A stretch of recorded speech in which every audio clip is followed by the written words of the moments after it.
大门不出，二门不迈。你可能以为这就是良家妇女最好的典范，可是要成为一位令人敬佩的客家女性，可就没那么容易了。做到三头三面，可以说是最基本的要求了。三头三面啊，就那个头班人就归祖宗哈，讲啊，各做头啊行哈，行来洗头能做的系，按个能讲啊乖乖的洗毛嘢安尼啦哈，做洗头咯，行啊去做爱先煮饭煮好的人来洗衫裤，洗过就过来煮饭食呢，煮菜食呢。是的，就去田头上做些工作啊，种田的对吧？罗阿婆每天一大早，天还没亮就得出门开始田里的耕作，灌溉、除草、施肥，所有的工作都由罗阿婆一个人一手包办。这个阿婆实在让人佩服啊！但是事实上，所有的客家妇女都是如此啊。台湾人个传统啊，按照规矩上客家的习俗。上年下沙就安尼啊，就人讲有样看样啊。什么人就那是一个安尼规有规矩哈。他讲你安尼就安尼啦，就讲你安尼就安尼。好人家的女儿不但要乖要贤惠，还要不怕风吹日晒雨淋，而挑媳妇的标准更是越扎神越厚啊。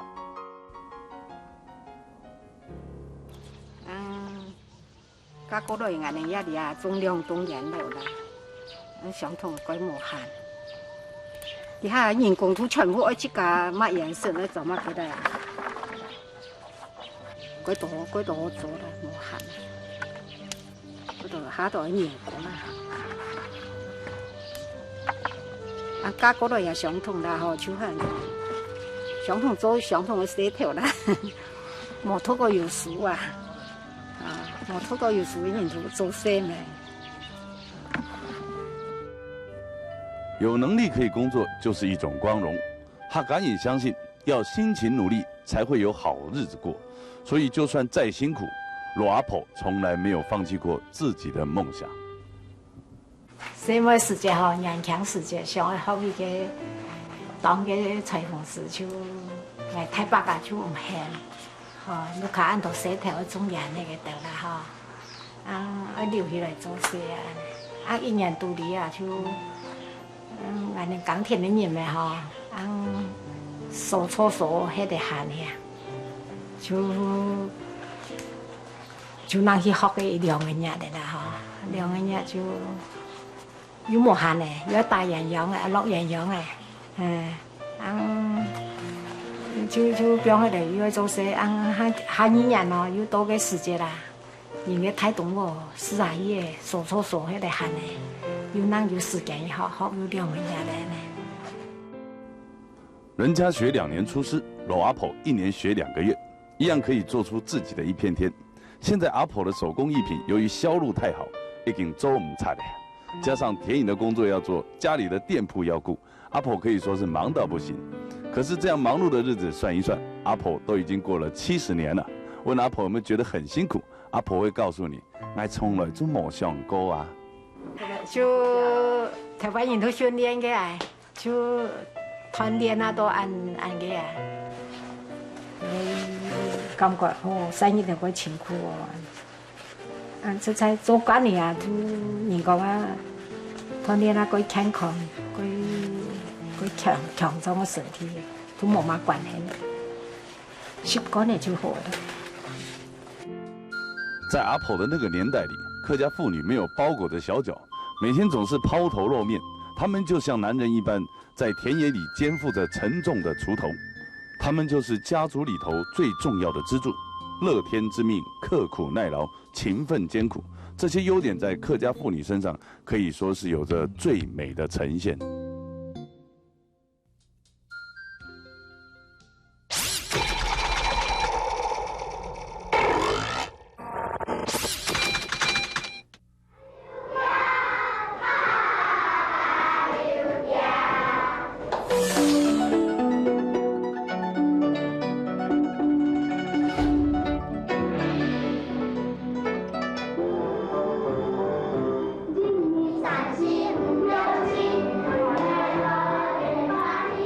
自古以来，无论是何种文化的传承，都是靠着文字和语言的代代相传，文化才不至于失传。然而时代的变迁，文化的交流与融合，今日的客家庄上还会讲很溜的客家话的人，大部分都是上了年纪的长辈，小孩子反而对自己的文化很陌生。由于苗栗县大多数的居民都是客家人，为了传承客家优美的文化，位于苗栗县头份镇上的头份国小，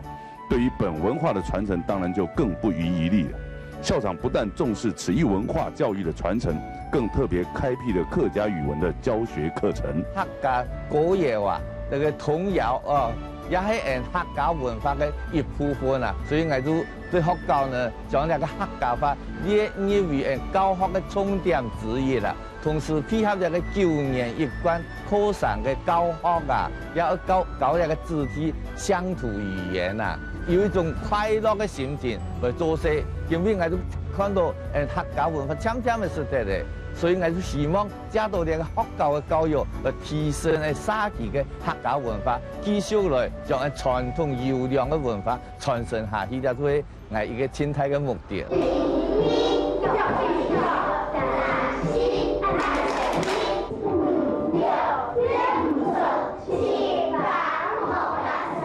为了让孩童们能对客家语言的认知，头份国小踏出这教学上的第一步，就是以童谣教唱的方式，导入孩童们对客家语言的学习。其实客家童谣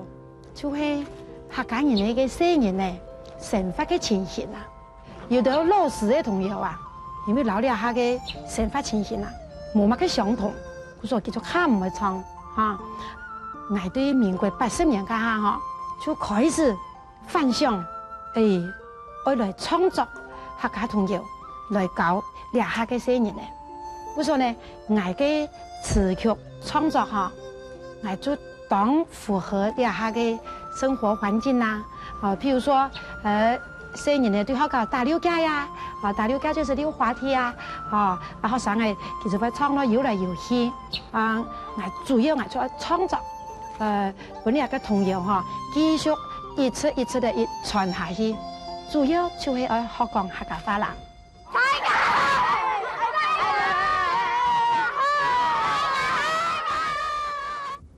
除此之外，教学中更融入了诗歌的吟唱，请你听听看。后堂也冇堂，有讲也冇讲。苦竹少离母，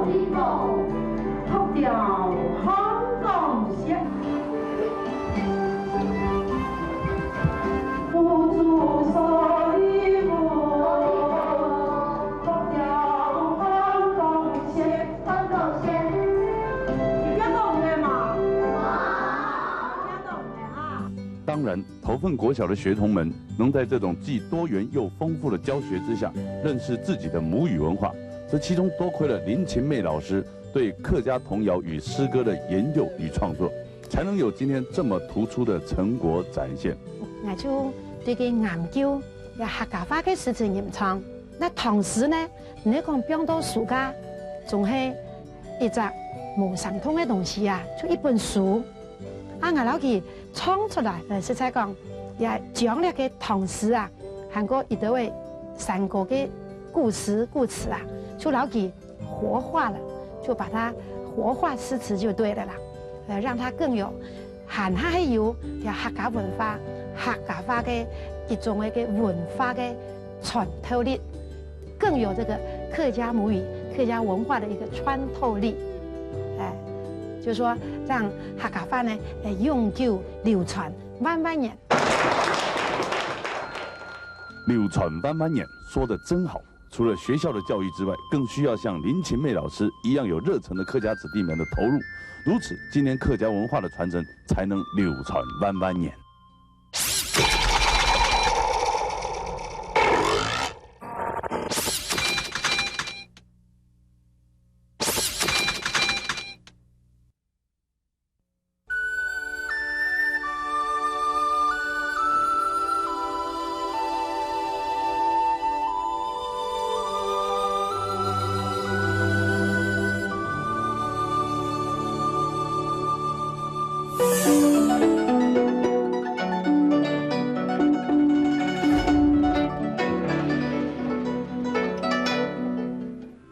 理佛数十载的笔耕生涯，历经浮浮沉沉的挫折，面临人生无常的多变，依然坚持他客家文化的创造，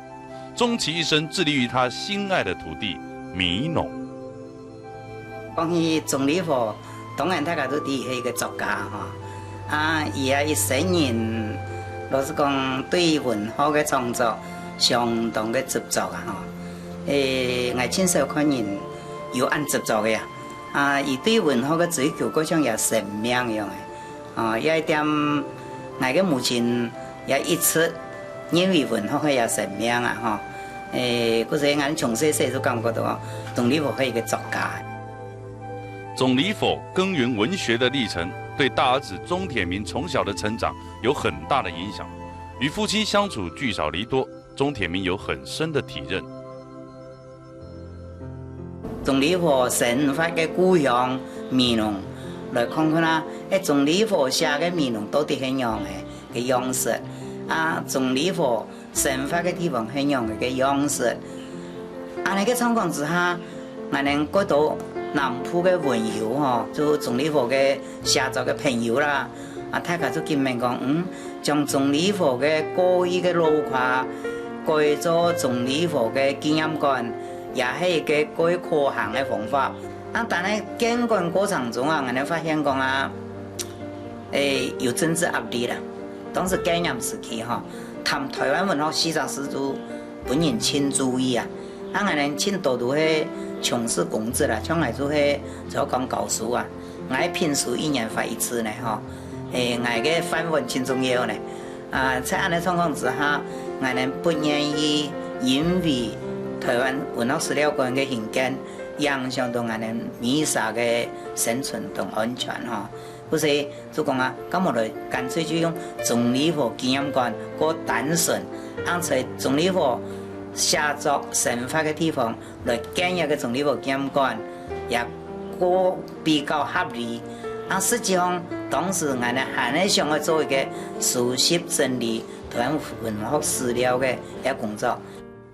于民国68年筹建了钟理佛纪念馆，可说是台湾第一个纪念文学作家的纪念馆。所谓文学的国界在笔下，文人创作从动笔开始，而馆内保存许多珍贵的手稿，十分可贵。被尊称为台湾乡土文化之父的钟理佛，是一位非常热爱乡土的作家。他的作品反映昔日美浓地区客家人真实生活的面貌。美浓因钟理和而有名，因钟理和文学使美浓成为台湾客家人的原乡，成为台湾文学的一个圣地。而钟理和文学传奇的一生，在李行导演的掌镜下，记录成感人肺腑的原乡人电影，宣扬客家人特有的坚毅情操。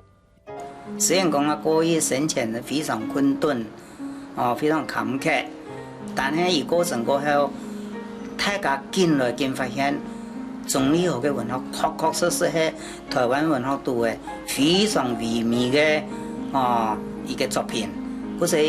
目前为止。大家都公认钟理和文化作品的价值在那个情况之下，当然美浓的后生受到钟理和的影响。当我进来钟理和纪念馆的时候，我心里好像是慕名很久很久的东西，想去瞻仰的时候，我忽然间到这里的时候，我就心情说好开朗，好高兴我终于能来到这个地方。当我们看着钟铁民离去的背影，仿佛又看到钟理和的身影，继续朝文学之路前进。只要文人并茂心无死，客家文化将永存。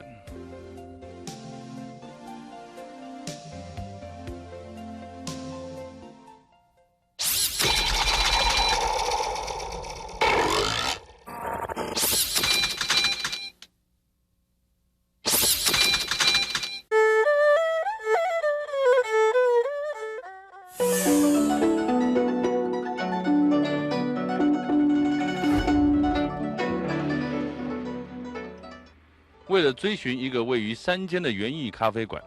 车子急急行行地穿梭在羊肠小径的山路之间，随着窗外飞快流逝的山林树影，转眼间就在布满野花的山间小道上的一隅，赫然出现一家洋溢着浓郁的园艺气息的咖啡馆。之所以要拜访这家园艺咖啡馆，听说它的背后有一个离乡背景的感人故事。故事中的女主角离开这南庄蓬莱村的老家都将近20年了，如今这个离乡的游子回来了，望着这里一切她曾经熟悉的地方，却发现昔日儿时的情景不在，留下来的只是这归乡游子寂寥的心情，以及家乡老人孤独的身影。这情景不禁令人想起一首唐诗：少小离家老大回，乡音无改鬓毛衰。儿童相见不相识，笑问客从何处来。蓬莱村是他这离乡游子魂牵梦系的家乡。为了重整这落寞的家园，他以哈嘎引坚毅的刻苦精神，以他所学的园艺专长，一个人用双手重新装点这里生命的活力与缤纷的色彩。我从小就了特别慎重，然后对了特别睇，到各种的时间还是春外哈。啊，春外了段时间呢，创头就会想到，了特别给所有童年的事情哈。加上如果不看老人家也年纪也大咧，我就想讲，也善读的为所哈，后生人全部做强强，村落老人家都了大。我因为我好种法，我就一种嘅想法。想讲喺咩將來哋鄉下為所嚟改變一啲客家村嘅基礎嘅環境嚇，將我所學嘅嚟改變一隻環境，嚇，所以目前我哋一隻提起嚇，應該是要改變一台嚇，所有嘅花花草草嚇是都我將來開始是嚟帶動。本身對園藝有濃厚興趣的翁美珍小姐。果然，在她匠心獨運的巧思之下，使這裡變成花木扶疏、景觀猶如桃花源一般的境地。走進裡面，清新濃郁的花香更彌漫於你我的鼻息之間，令人如沐春風。也由於她承襲哈嘎引互家互鄉的親師，秉持着客家文化與園藝藝術結合的理念，為客家鄉親提供這麼一個藝術與流行文化的場所。這原本只是想改造家園的一份用心，沒想到卻引來一大群遊山玩水的遊客駐足，以及一些喜好園藝朋友的觀摩與交流。漸漸的，這裡的聲名遠播，成了當地客家莊中最負盛名的遊覽景點。於是，為了挽留流連在此的遊客們，他有了另一個構想。開咖啡館並唔係我原來嘅目的啦因為我好種花嘛，我嘅環境啊，我附近嘅環境是種咗當到花。當到我外客來到嘅時節，就感覺當要嫌棄，除非想落來看，落來看嘅時節要一隻眼影，要一隻理由本佢度落來，因為我自家本身係當校點咖啡，所以我想講，係咪可以來賣咖啡？本有啲外客可以有隻機會坐下來飲咖啡，也借咗一隻機會來互相來討論講樣辦法來種花，也係我認為講，我辦上來嘅一個前好嘅前提嘅一個目的。花就是因為花，不但為這裡增添了新的氣息，也圓了翁美珍小姐重整家園的美夢，更因此為她的家鄉帶來了聲名與無數的遊客。當然，這裡難能可貴的是，在她一手打造的園藝天地裡，無處不見哈嘎引堅韌的毅力與精神。尤其來這裡過往的遊客們，可以拋開塵囂的束縛，可以到這裡享受着這個優美的環境之外，更可以讓其他的族群融入這裡，欣賞到客家文化的簡樸之美。故事說到這裡已經接近尾聲了，雖然這只是一個歸鄉遊子為自己家園的生命再造的故事，但這故事的女主角卻是一個很典型的哈嘎字體，憑着雙手，秉持着家承的傳統精神與毅力，成功地走出一片天的故事。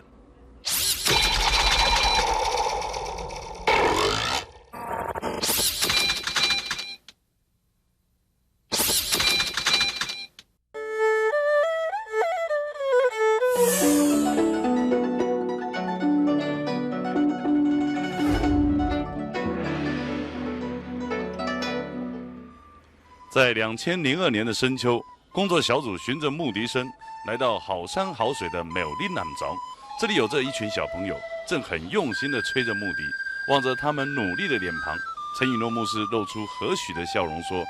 ：“15年了，我所坚持的梦想，同样还在某边呢。”我们有一个梦想，就是说，希望在我们台湾，有人一听到直笛就会想到说啊，南庄那个地方目的很不错哦，那边的小孩、大人大家都会吹哦，但这是一个理想，要慢慢去努力啊。我们已经往着这个方向在走。15年前，刚从台南神学院毕业的陈雨诺牧师，带着满腹的理想来到南庄传高。没想到这里的人虽然热情，但是因为牧师不会说客家话，传教相当不顺利。陈牧师想着想，既然大人无法沟通，那就从比较天真的小孩进行好了。于是便着手成立了儿童牧笛班。当初我们来到这边以我们的背景来讲，闽南人的背景来讲，好像到了国外一样，到了一个很陌生的环境，语言不通，文化背景完全都不了解。那我们要在这边怎样展开工作是蛮困难的。刚开始第一班，1988年的9月，第一班成立，8个孩子，就从8个孩子开始，达到最多大概是在5年前啦，就是我们庆祝10周年的时候，达到最多，那时候大概128个左右啦，128个左右，那几乎比我们南庄或者南庄山里面那些国小像蓬莱国小、东河国小的学生还要多。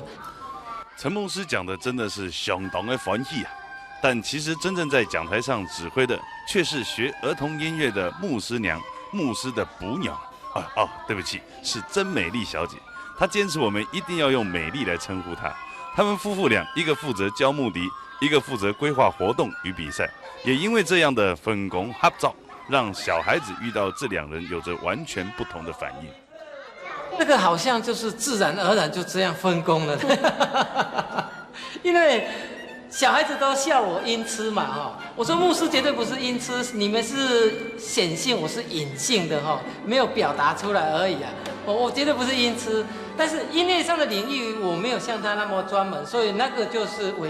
是浅由他负责，我不介入。但是我就是规划说，好像小孩子下课以后这一些活动，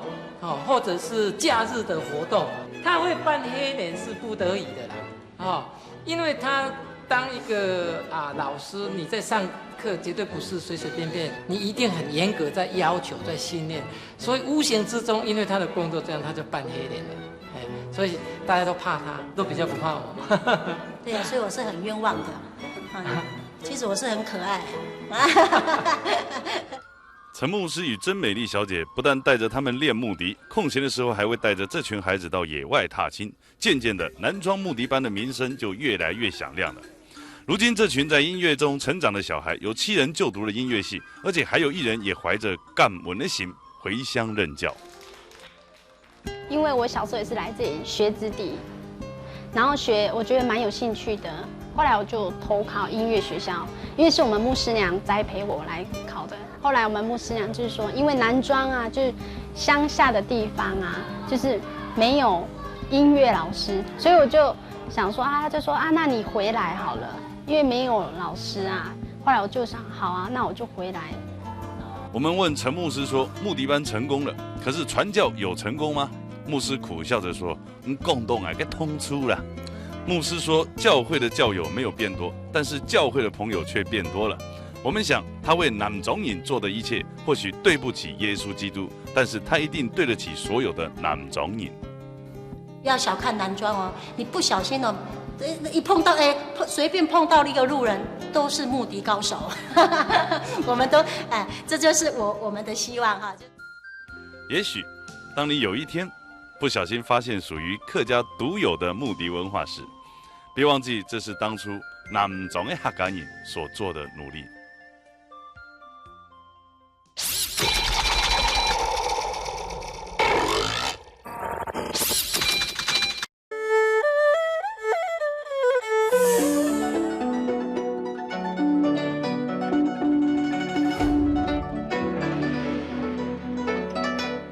百无一用是书生，这是一句曾经在古老传统的客家社会里所流传的一句话。然而，曾几何时，在米农的客家小镇里，却还保有着客家文化中特有的传统，这就是对于文字与纸张的敬仰。一个按照金丝体，在俺们闽南有西草金丝体，伊看到见那睇一个高矮偏压的地方，做一个金丝体做嘛嘅喏？我头摆有一个像梁的人个啦，梁启光，伊开恁担头去酿竹丝、酿牛丝，去做皮料法国都讲个纸，因比的酿嘛个牛丝大方啦，冇得竹丝啦，酿嘛摕个咧，伊都安尼去甲法国都讲嘛个对个文人，佢像冇尊敬文人，安尼个感觉啦。嗰个对个有一面讲头摆人按辛苦研究制作一个纸张出来，本一个图书人按方片又写诗结果呢，那个纸张伢妈这个牛丝、竹丝行，佢像冇尊敬到文人，按过呢又冇爱惜纸张，一个人爱读书，佢难得。伊经济爱好，又爱向欣赏高，所以呢，应该要好好的去保存起来。既然迄个唔可以好，也唔好讲来南山跳起，应该一个故事，应该要好好保管，安尼样创造。所以呢，伊发觉到安尼过后呢，就发起一个运动，号召大家人，讲字呀，冇南山跳那10分冇用的字呀。集中起来一个蔬菜手，唔好同一个一般嘅每个东西一个废弃物啦，冲下手，安尼讲表示对一个文人冇尊敬安尼个意思。所以因为有一个金丝体，之所以因为错安尼个东西呢，都可能都闽南当地一个蔬菜当时会从事文教啦，因为讲读书。因为出现按那个意思也许很矛盾，但我想那是咱们客家祖先对于古人造纸造字的一种尊敬与感恩吧。毕竟对当时的环境而言，由于纸张的取得不易，更因为教育的不普及，文字对于老祖先们来说是神圣的，因为他们真实的记录了一切生活中的点点滴滴。最头摆，俺们汉人来咧。就黑啦睇下嘞，所以讲体解，因为黑啦睇下喏，也身边都含那个闽南话，用水个方便啦，头摆冇酱，洗，用水都可好八方的水，很多逐水草而居啦，全世界的人，一个那个最早有黑人的蔬菜，就喺条水身边啦。这两位头摆最老年，两片都上架上店。老街，一条老的街，原本商家林立的繁华景象，虽然早已不复存在，可是对于曾经经历过那一段光荣历史的街坊邻居们来说，总会提起那段值得细细品味的年少时光。而老人家的心里，美浓镇永安街永远就是他们心目中的第一格。俺哋一只嘅按照闽南嘅后辣，一只嘅太多树头摆一块都火房屋，一块都俺哋传统嘅火房屋，年代按旧嘅都挂拆黑嘅喏，都改嘅现代嘅火房屋，实在佢出得按嚟保留嘅屋嘅一块还有保留下。时代的变迁，如今老街也静悄悄的躺在那属于他自己的地方，看着人潮散尽，却散不尽那特有的客家风情，永久保安的永安街。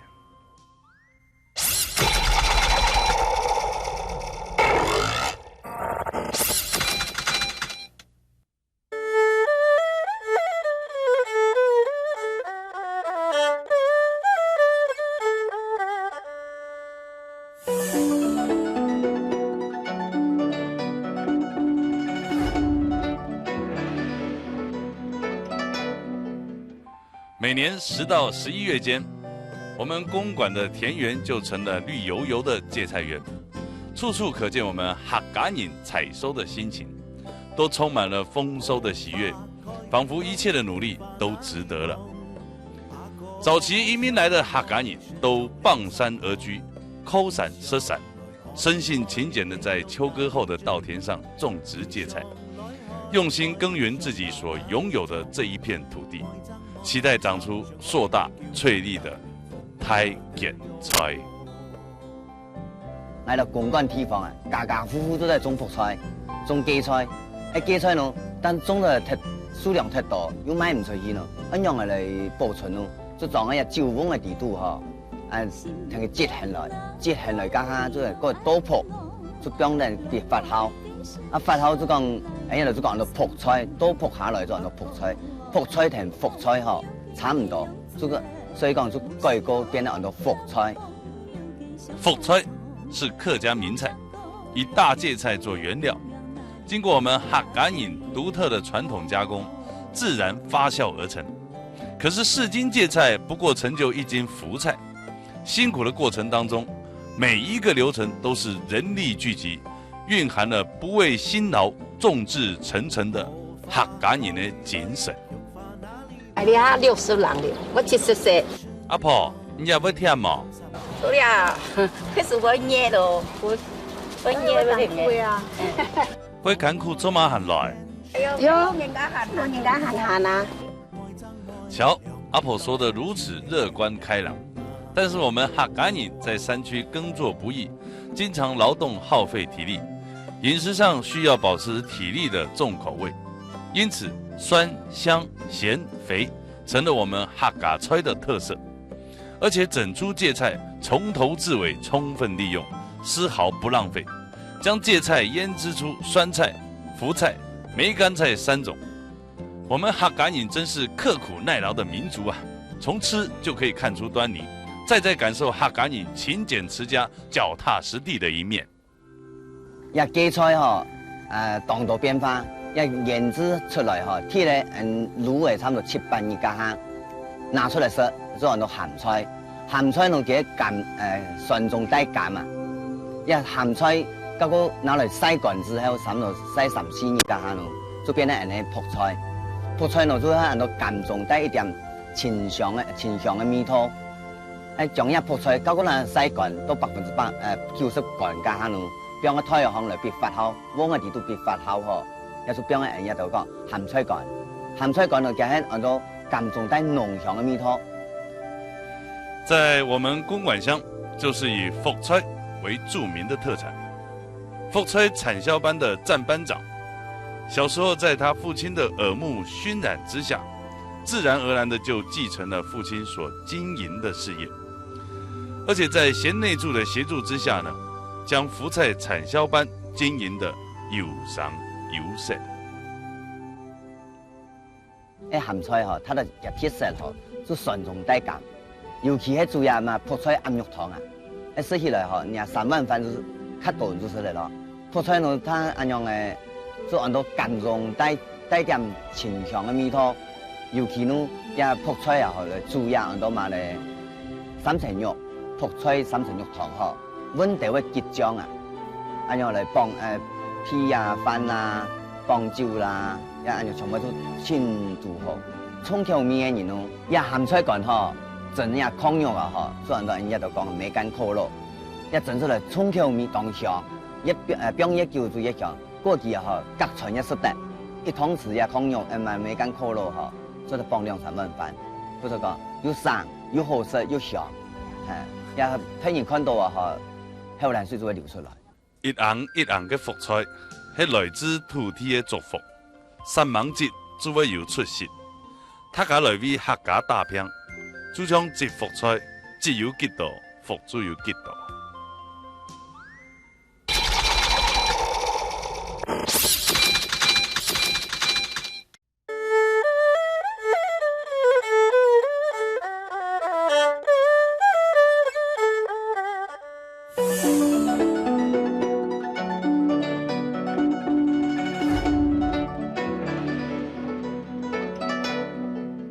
米农气候常年温和、地下水源丰沛的地方，除了有高雄米仓之称，更有烟叶王国之誉，在当年是美浓客家庄最重要的经济产物，不但增加了就业机会，并且构成了劳力分工的特殊人际关系。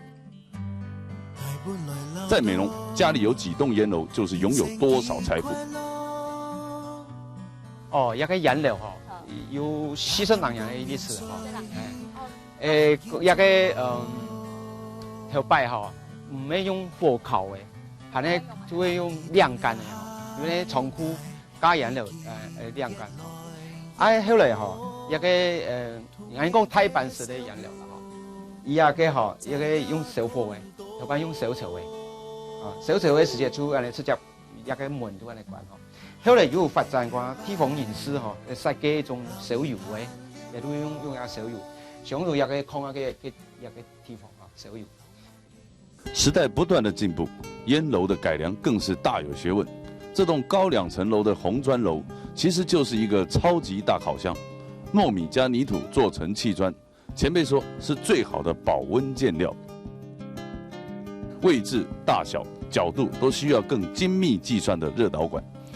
就跟现代烤箱里的电热管一样，甚至热度更均匀。屋顶上的天窗是重要的调节孔。烟叶的干湿程度就从这里控制。在没有电力的时代，客家人的老祖先就以人力和智慧创造了最原始的产业科技。以前引流船人咧7年，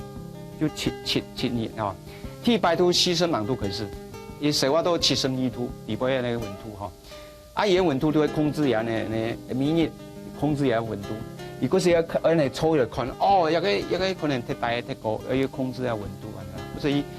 大家3晚嘅時間都大家輪流，嚇。選人嘅時間嗬，一個人咧嗬都用頭擺用砍起嚟嗬，用索嘅嚟砍嚟掛起嚟掛慢慢嗬，一個要爬上去嗬，頭擺尼龍安尼咧婦女嗬，日日佢3晚。相同要掛相同按過個腳卡卡，相同白上去做事啊。如今田间已经废弃的烟楼四处可见，但是那曾经与客家人息息相关的烟楼，却怎样也没办法和这块土地分割。烟楼已成为一种客家文化传承的历史性建筑。人呢就越来越少，变成烟楼就冇去在用，後來人哋就搬機械化電腦代替嘅，後來我就想講也人哋冇去用嗰種係，都跟人哋重新的利用。总太狗带着自己喜爱的陶艺回到家乡。熏烟袅袅的年代，虽然只剩下小时候模糊的记忆，可是他知道结合陶艺和客家美食，他可以为烟楼延续生命。因為講保留安尼闽農嘅東西，闽農嘅特色，伊本身都一個有30-40年嘅一個產業文化，跟呢農家嘅經濟生活文化就咱們相關哈。所以我想法都呢，該引流我也要用做引流，去做拿做文化產業嘅介紹，去一個突然做招待人客。人客佢也吃一個引流我就將來都拿做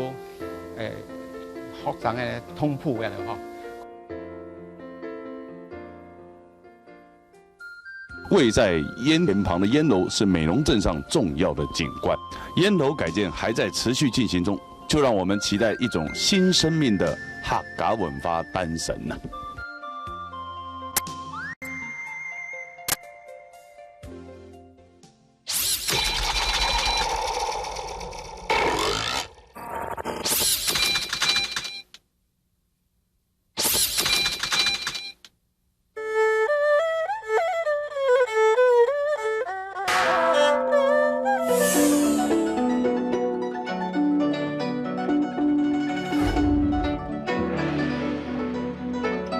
早晚3炷香，保阖家平安。是每个信徒的信念。客家人对三山国王信仰极为虔诚。当年粤东乡民移垦台湾时，随身侍奉来台，祈求平安。三山国王是客家人移民的守护神，因此只要有客家人的地方，就会有我们三山國王廟啊。三山國王嘅廟啊，起源在那個宋朝嘅時節。宋朝嘅時節呢，今晚皇帝出遊啊，出遊個地方嘅太七保護啊，做皇帝。到那嘅時候，我頭前就太光，後背就對邊，所以個皇帝啊，走條無路嘅時節啦，啊叫做對天逐過啦嚇，講哎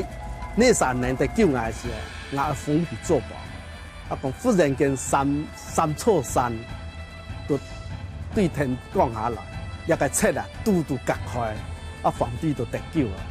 所以講皇帝就封一個山嚇做三山國王。啊，天宇中嘅傳說有三兄弟，啊真有義氣，真有志氣。啊，皇帝嘅出遊時在啊，受到一個地方嘅七保護，你三兄弟嚟個結難兄弟啊，將呢個七打走，所以講叫做皇帝。啊，呢個三個兄弟呢，每下要不謹慎開始，所以講我個皇帝啊，追封呢三兄弟。三山國王在鵝倫廟奉祀的是客家人所信仰的三山國王。位於車水馬龍、熱鬧市區的鵝倫廟，是街頭巷尾的後靈旗。暮鼓晨鐘是廟宇例行的功課，因此鐘扮演了木林報時的重要角色。對於鵝倫廟的古鐘，卻曾經有過一段失蹤40多年，重新再尋回的故事，有你做唔得唔知的傳奇。民國30年，日本發動太平洋戰爭。啊，太平洋戰爭呢是戰到當日，啊日本呢冇按到嘅金屬，後來做太炮了掉，所以講叫做小骨了掉，民間嚟銅鐵，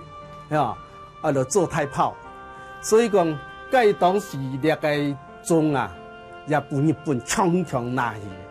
啊，按大人來老百姓呢，大家真唔該看來。啊，你經過30-40年嘅時間，啊個羅廟公啊，張立春先生呢，啊叫做去太湖，啊去太湖嘅時啊經過個太湖啊，個分區，啊佢一看喲，上邊就寫個鵝倫廟，走火4年做嘅，係嘛？啊看到啊叫做轉來就事實講，哎。應該做哦很菜哦，所以講一個管理委員會啊，一個地方人士啊去交涉，啊交涉了後，嗰度也感覺啊，也實在係大人嘅，應該嘅大人鵝倫廟嘅做，啊將在民國72年元宵節啊，將娘應該呢個古鐘做來，所以講呢個古鐘啊。是那個落難呢，40萬年啊，呢個故事呢，就咁樣傳出來哈。所以講呢個大男人啊，大家真歡喜。歷經千辛萬苦、失而復得的古鐘，再讓我們大難人民感念得之不易，因此更加珍惜。客家人天生就是悲天憫人的情懷，對大難的鎮民而言，這古鐘已成為鎮山之寶。大難鵝倫廟係本鎮嘅客家人嘅守護神，佢對本鎮啊帶動那個農村百姓嘅團結，跟那個落實啊，真團結真和平，啊真善忘，所以那個廟對人嚟講啊係真大嘅信仰中心。宗教能安定人心，信仰可撫平心靈。我們客家人以刻苦耐勞的精神，為生命尋找出路，透過宗教的力量找回自己，也找回屬於客家人的生命力。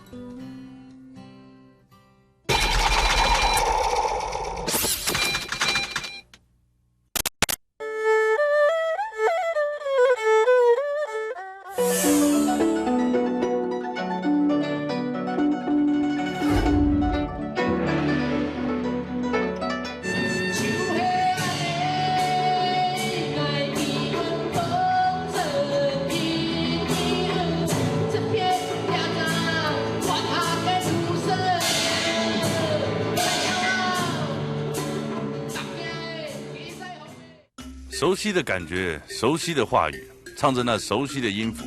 没错，现在我们所听到的每一段旋律，都是以最传统的客家母语所编制出的，而那是从一群年轻的客家子弟手中所编制出来的客家歌曲。对他们来说，因为有着理想，更有着一股对家乡不变的情感，让他们选择了回到这块曾经伴随着自己成长的土地上，一遍又一遍地唱出那撼动人心的客家歌曲，久久不已。高公哈，高公，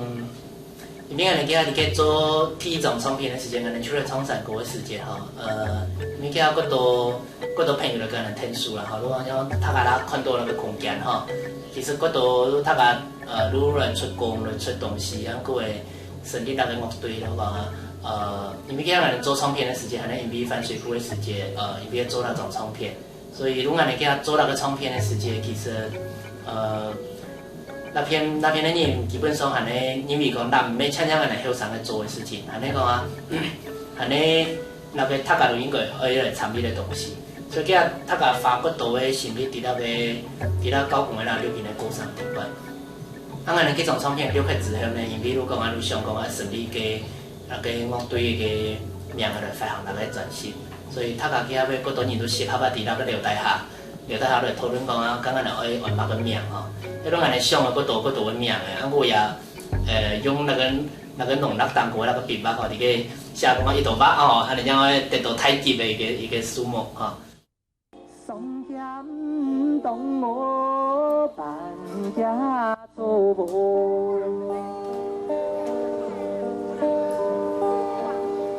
樹林一條啊一道長，